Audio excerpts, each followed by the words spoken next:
Zweig Group invites all AEC industry leaders to the 2024 AEC Small Business and Entrepreneurship Forum, the premier event for small firms in the AEC sector. Experience innovative strategies and insights on May 21st, crafted by Zweig Group's industry experts. Engage in keynotes and interactive sessions focused on recruitment, retention, and business growth. Join Zweig Group for this unique networking opportunity and take your business to new heights. Secure your spot today and be part of the AEC industry's future. Visit zweiggroup.com for more information. The Zweig Group team looks forward to welcoming you.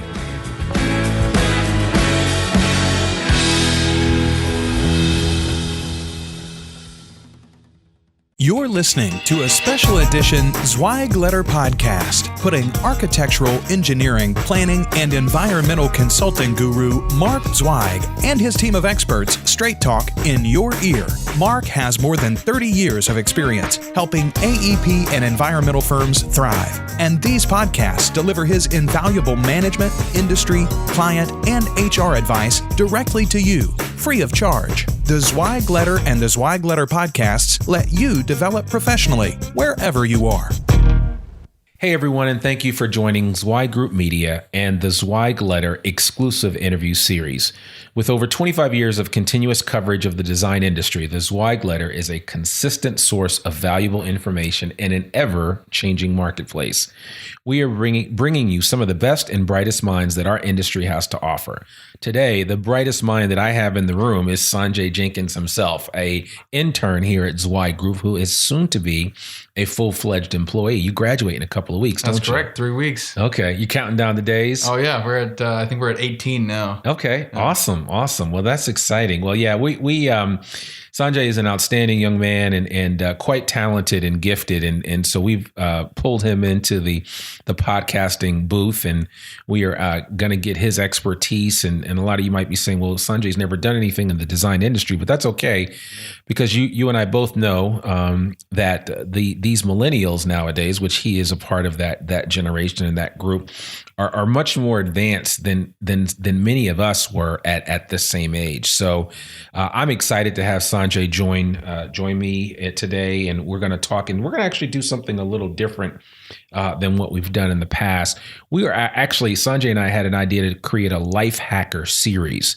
Some of you have read the Lifehacker book and have kind of, there's all kinds of programs and videos and how-to tutorials about how to hack your life and how to get the most out of a 24-hour day. And the one thing that we all know that we can't get back is time, right? I mean, there's no amount of money that we can't make, but time is that one commodity that is so precious that we just can't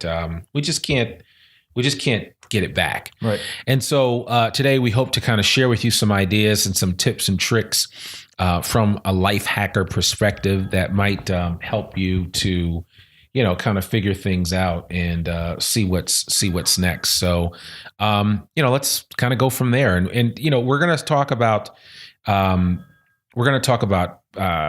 of the apps that we use and some of the other technology that's available, and then we're going to go from there. And we're going to come up with some other ideas. We're going to talk about health and wellness. And, kind of learn from that. And you'll have to excuse me today. I'm dealing with a fat lip syndrome. I just came from the dentist not too long ago and got shot up from a dental procedure that I have. And so I feel like I got hit in the mouth by Mike Tyson. And, it's one of those things where I'm going to have to overcome it. So I'll be okay. And I'll persevere through this one. So anyway, so Sanjay, why don't we talk about specifically, one of the things people are always asking me, well, how can I hear the podcast? How can I listen to it? Yeah. What are some of the best ways to listen to podcasts? And I know that I've always discussed, obviously going to iTunes where you can subscribe to the Zweig Letter Podcast. There's a number of different programs out there. I also use another program called Overcast, which is on the App Store for iTunes. And Overcast is a great podcast application because I don't know about you, but I listen to my podcast when I work out. Yeah.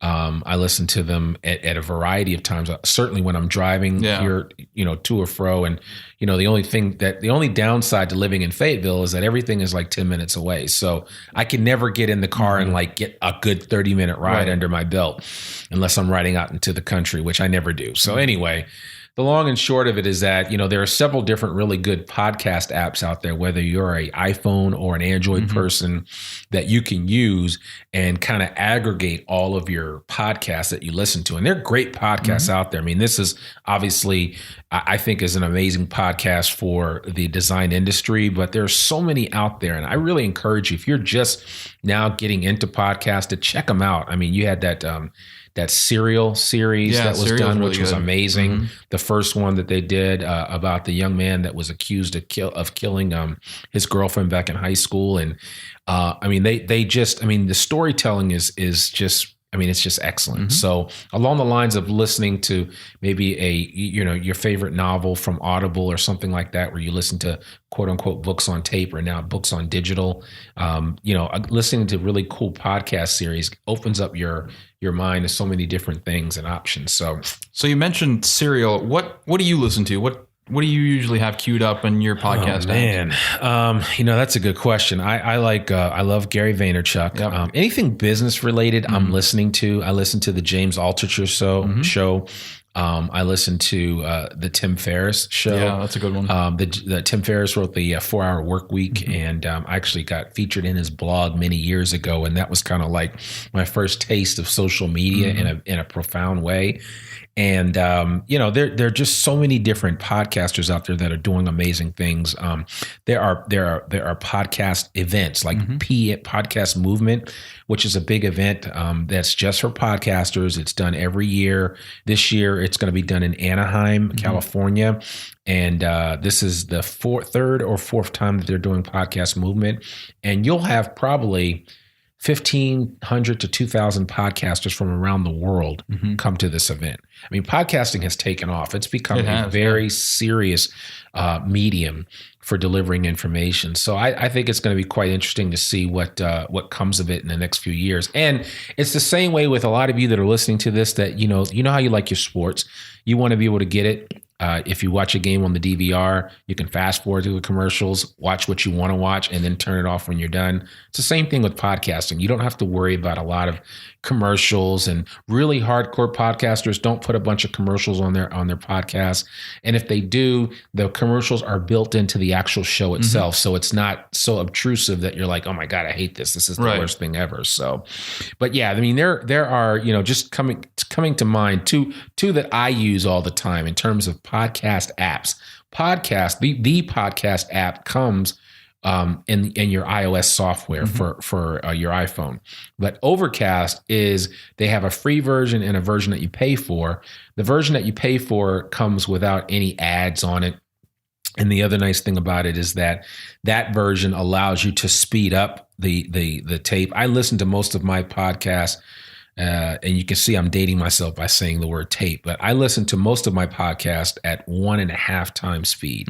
I know some people that can listen to it at 2 times speed. So if it's a 45-minute podcast, I can listen to it in 30 minutes, which is kind of nice. So I try to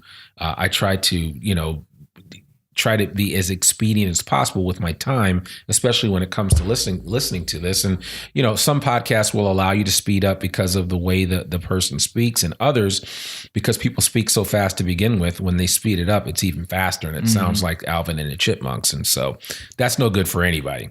I also know that, Google has, or rather Android has a really good app, and the top rated app, I believe, is Podcast and Radio Addict, which is really good. And you can get that online or through the App Store, through Google for your Android device. So but there are many out there. So I would certainly encourage you to check them out. Anything that we talk about on this podcast, whenever we do a podcast, we always will add the links to the stuff that we bring up in the show notes. So you can certainly check back and visit the Zweig Letter .com website for information on the show notes for this particular episode, and we'll certainly push that out on social media as well. So that should be helpful for you. So Sanjay, what about you? What are some of your big life hacks, especially in the space of technology? Technology, I think for me, getting information is one thing, distributing information, and then actually having the discussions. Something that we use at Zweig Group a lot, that I've used in some past companies that I've started or worked for, is Slack. Okay. And it's a great communication tool for teams, really effective for smaller teams. Yeah.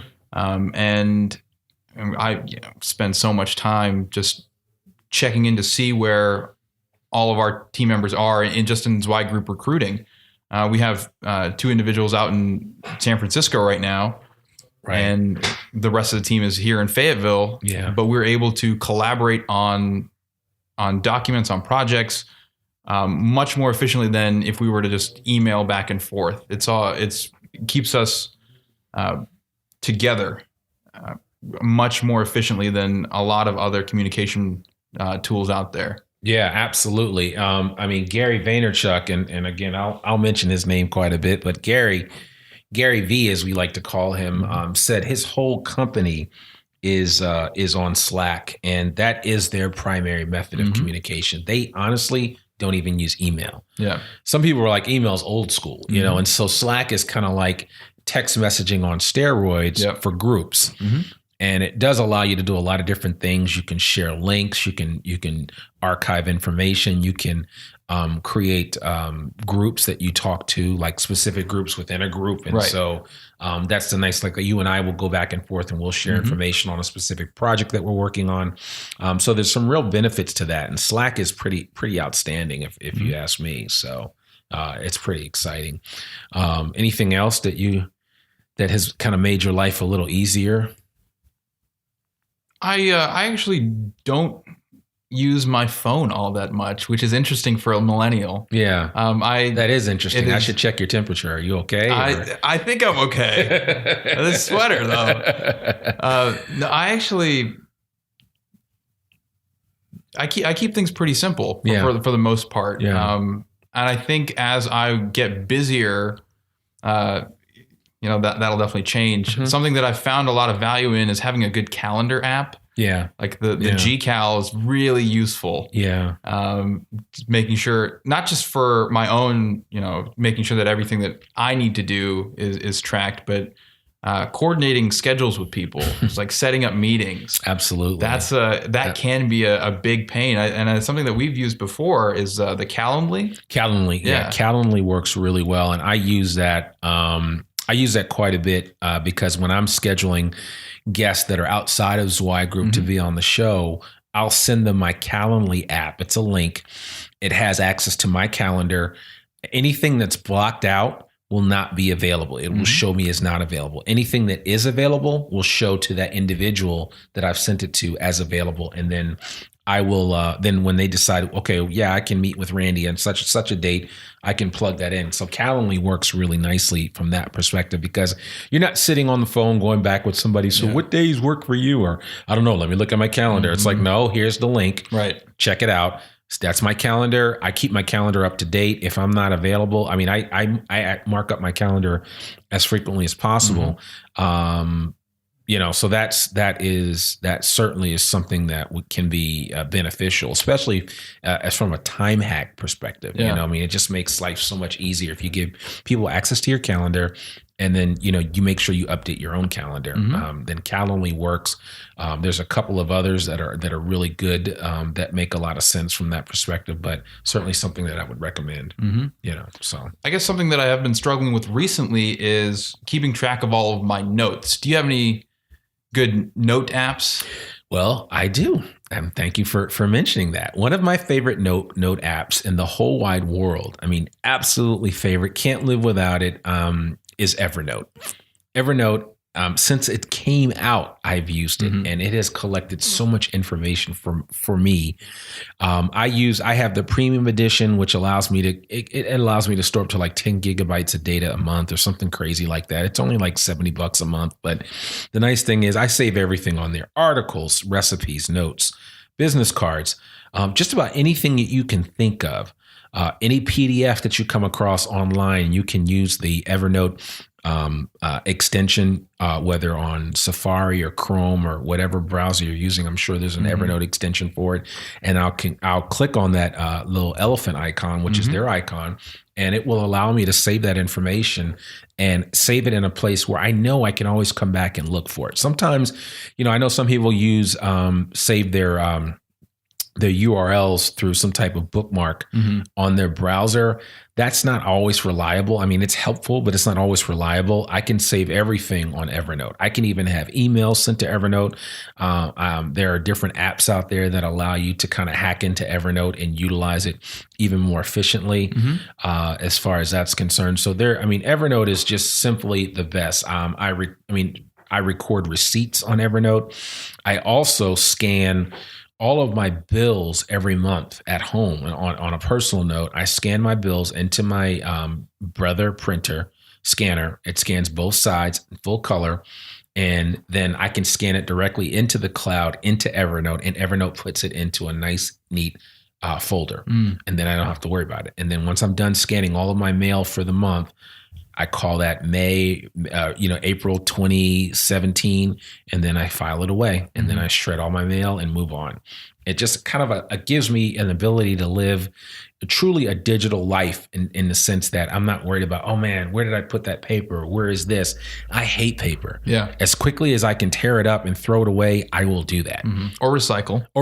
Yes. I'm sorry. Yes. So yes, because we recycle here in Fayetteville. But anyway, the bottom line is Evernote is huge when it comes to that. And I really enjoy all the little bells and whistles that come along with it. You can get it as an app. There is a version of Evernote that's free. Yeah. So I absolutely love it. And so it's something that's something that I would highly recommend and would really would encourage people just to try out. And I'm sure because it's been around for a long time, a lot of people have heard of it. How do you use Evernote? Be honest. I honestly haven't used Evernote in, I don't know, maybe a year or two. Okay. But you have it though. Yeah. Okay. All right. So I actually just, got a new phone recently. I haven't downloaded on the new one. Okay. Probably that's what I'll be doing after this podcast. It's funny you say that because I guess, I always think that everybody uses it, but for us early adopters, those that kind of got on board early on, we swear by it. Yeah. I mean, there are Evernote manifestos. I've got a PDF book on how to get the most out of Evernote. I mean, just amazing information on things that you never thought you could do with this program. It's kind of like the Swiss Army knife of programs that allow you to save a lot of information and keep it at your fingertips. And you said it was $69, $70 a month? It's about $70 a month for the premium version that gives you up to 10 gigabytes of storage each month. The free version gives you quite a bit as well. It just doesn't give you the level of storage. I store a lot of PDFs. Whenever I'm online doing research, I store PDFs and I'll create a notebook for it. And then I'll store all the PDFs in that notebook. And then when I want to go back to it, whether I'm sitting on a plane, on a runway, and I can't take off, I can flip open my phone, go to Evernote, go right to that notebook and start looking up that information. And the thing about it is it's accessible anywhere. As soon as you get it, you put it in, it's automatically updated and it gets updated all across the platform. So no matter where you're accessing Evernote, whether on my laptop here, on my phone, when I go home and I open up Evernote, it's always in the same place. So that's kind of cool. That's great. Yeah, that's one of the benefits of it. But yeah, I absolutely love Evernote and would encourage anyone that wants to kind of get control of their lives, especially with all the papers that we deal with. And I know with engineers and architects, they deal with a lot of information. This is something that could be very helpful to them. So yeah. So it works out. The other thing I do want to mention, especially for those of us that are road warriors that are on the road traveling, expenses. I'm still looking for an app that literally, I honestly would rather not even be handed a receipt. I would rather have the option of sitting there and this, I may be giving somebody an idea, but sitting there and scanning a barcode at the register that automatically sends my receipt to my phone. And then it would link up with a program like Expensify, which is what I use to keep track of all my expenses when I'm traveling. If I have a hotel bill, when it comes in from Marriott or Hilton or whomever, that bill comes to my email, and then I forward it to my email for Expensify, and it automatically gets sorted properly. So you actually have like an email account set up. So Expensify gives you an email address that's yours. And when you get anything that's sent to you, whether it's a flight, a hotel, or anything with a receipt attached to it, you forward it to that email address, and it automatically gets sorted and put into whatever folder you want it to go into. Oh, wow. And so what I generally tend to do with Expensify, and this is exclusively to Expensify, but there are other programs out there that do that. This is the one I can speak to with some knowledge, is that before I go on a trip, and also at the beginning of every month, I create a folder for the month. Then I create a folder for every trip that I take. So if I take 2 trips in a month, I have 2 folders in there, plus my one folder for, say April 1st to the 30th. Any of my normal expenses go into that April 1st to the 30th. But if I have 2 trips, when I take that first trip and book that ticket, I send that Delta receipt, because that's all I fly is Delta. But anyway, that's a whole nother story. I send that Delta receipt directly to Expensify. And then any receipts that I get during that trip, I take a picture of them instantly right in the Expensify app on my phone. I throw those receipts away. When I get back, everything's nice and neat. It's all bundled up into one PDF that has everything there. I send it to our Brianna in our office here, who handles all of our accounting and everything. And she's terrific to get this stuff over to our clients, and we get it out to the clients right away. So the idea here is that certainly for those of you out there that are being reimbursed by your clients for travel expenses or anything like that, you want to get reimbursed for that as quickly as possible. So part of what Expensify makes my life a lot easier from that perspective, and it allows me to get comprehensive information to the people that need it as quickly as possible. Very good. Yeah. That's something interesting. I've noticed just being around the office and just hearing stories that a lot of people don't get those receipts out. They don't put in the just a little bit of effort that it takes to get reimbursed for that. No. Probably not. And we sometimes are our own worst enemy when it comes to that. And I'm not going to toot my own horn. I think I'm pretty quick when it comes to getting my receipts out, because again, at the end of the day, everybody that's listening to this podcast understands that you don't get paid until you get a bill out. Right. You got to get a bill out. One of the biggest challenges that we see in the design industry is the accounts receivable, right? I mean, your ARs are off the charts. Yeah. Here, in the design industry, the numbers are astronomical. So when we run across a firm that their ARs are below 50, we're like, oh my gosh, what are you doing? Yeah. Our ARs are below 30 because Mark Zweig would never hear of it being anything more than that. It's almost fundamentally, it's almost, it should not be allowed for your ARs to be out of whack if you can't get control of them. And part of that is just, utilizing the technology that's available to you to get that information out there. Just because, Mark always says this, and I'm going to go off on a little design industry tangent, is that just because you've always only sent your bills out on the 28th of the month, well, heck, if we incur expenses on the 10th, I'm not going to wait 18 days later to submit a bill. I'm going to submit the bill when we incur it, and then we'll go on from there. Now, I understand that maybe there's some rationale behind waiting, but the reality is that you do so at your own peril, and firms wonder why their ARs are off the charts. I mean, I've seen firms where their AR is like 110 days. They're like, well, if we can get it down to 108, then we'll be in good shape. And we're like, come on, really? Those 2 days make a huge difference. Yeah, it will make a huge difference, right? I mean, you need to be cutting that in half and then some, right? And so whenever we see firms whose ARs are below 60 in the design space, we're like, okay, these guys are doing something right. And I understand that you deal with certain vendors that will only pay after a certain period of time, but why become the bank for somebody else if you don't have to? Yeah. Right. So, I mean, that's just something that you want to avoid. Very good. So, yeah.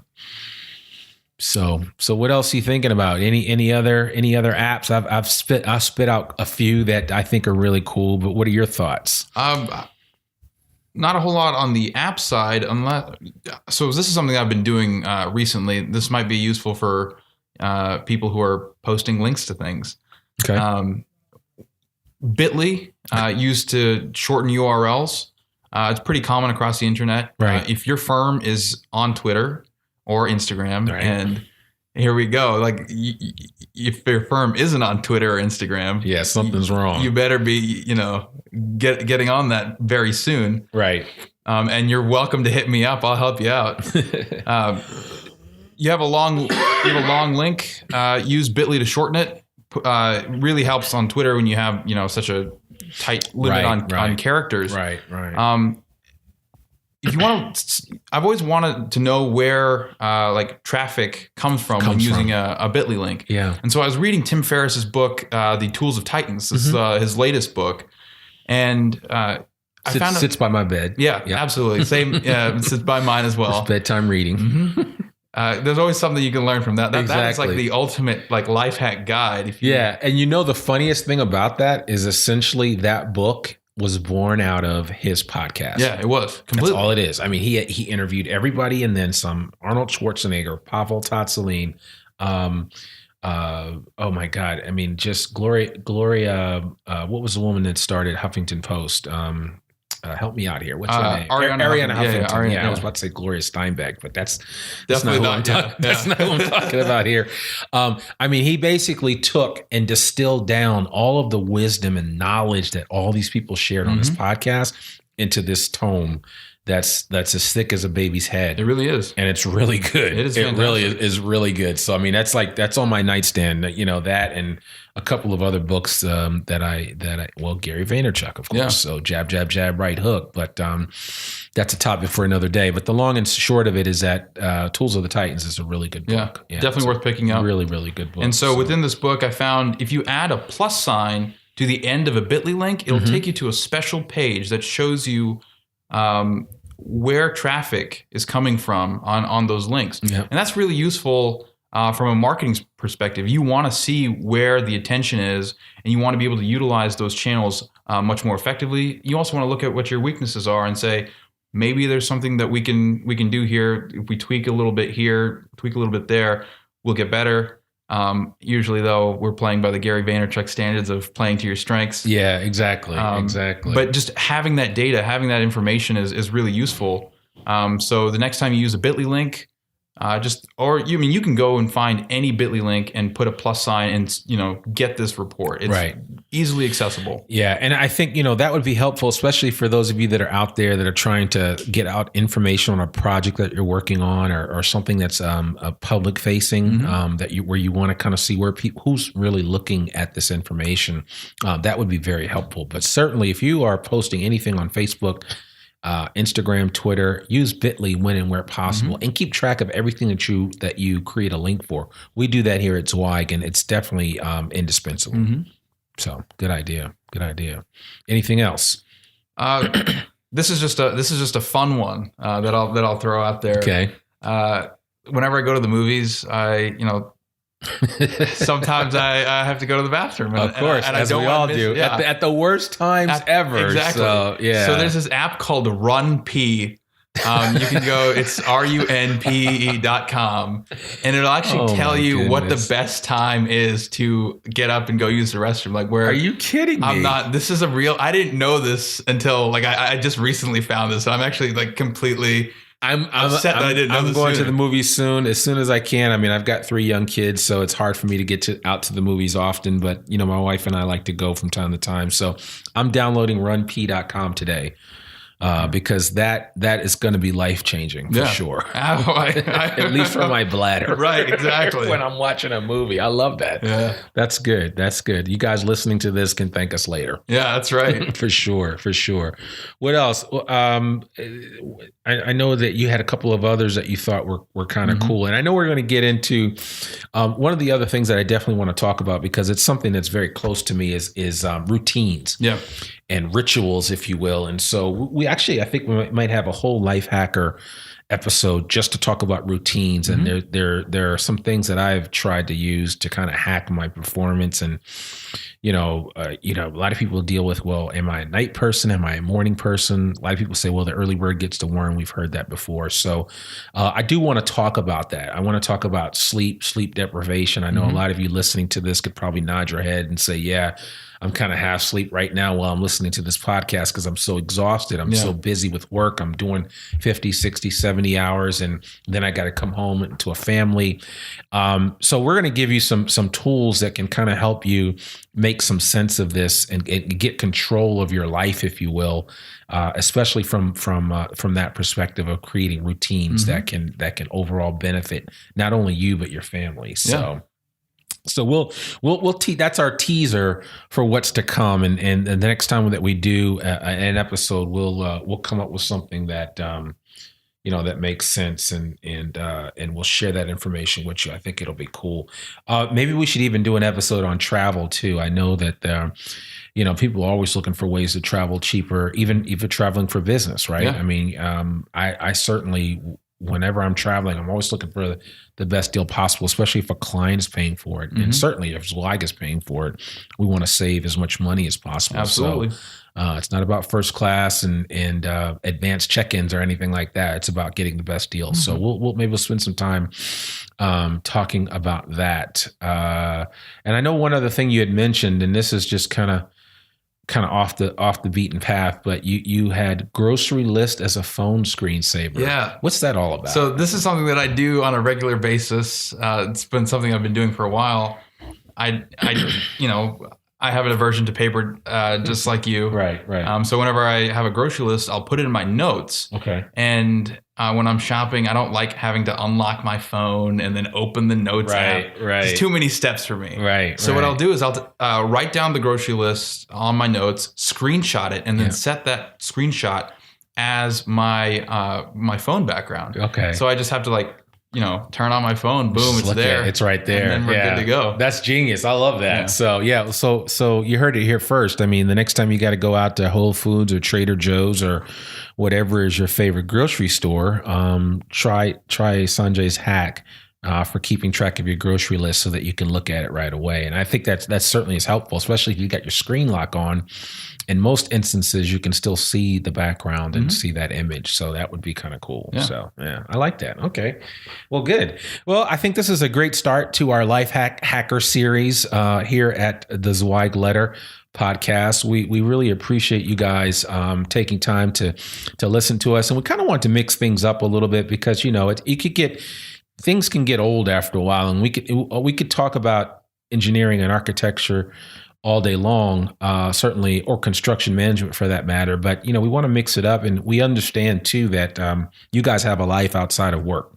And if there's any way for us to kind of give you some added benefit or just some ideas that come from the folks at Zweig, we would love to share that with you. So we appreciate you listening to the podcast. And as a reminder, all Zweig Group Media programs like this one are available in both podcasts and in some instances video format, free for download on iTunes, Stitcher, SoundCloud, and YouTube, just to name a few places. We'd like to thank you for watching this or listening to this podcast by offering you a free copy of the Zweig Letter and a free subscription to Civil Plus Structural Engineer magazine. Just visit free.tzl.zweiggroup.com. A link to all of this information, including Sanjay's contact information, will be in our show notes. So if you want to find out about any of the programs that we talked about today, you'll be able to get that information and download it to your heart's content. And listen, folks, I'd be remiss if I didn't say this. We'd love it if you go to iTunes or wherever you tune into this show and give us a 5-star rating. Share this link with a friend. Tell the world about the Zweig Letter Podcast. I'm Randy Wilburn, and I've been joined today with the wonderful and the great, soon-to-be graduated from the University of Arkansas, Sanjay Jenkins. And you've been listening to Zweig Group Media, part of Zweig Group. Remember, we exist to make you more successful. Hopefully next week I'll be back without a fat lip. Bye for now. Thanks for tuning in to this special edition Zweig Letter Podcast. We hope that you can apply Mark's no-holds-barred advice to your daily professional life. For a free 6-week subscription of the Zweig Letter, please visit freetzl.zweiggroup.com to gain more wisdom and inspiration, in addition to information about leadership, finance, HR, and marketing your firm. Subscribe today.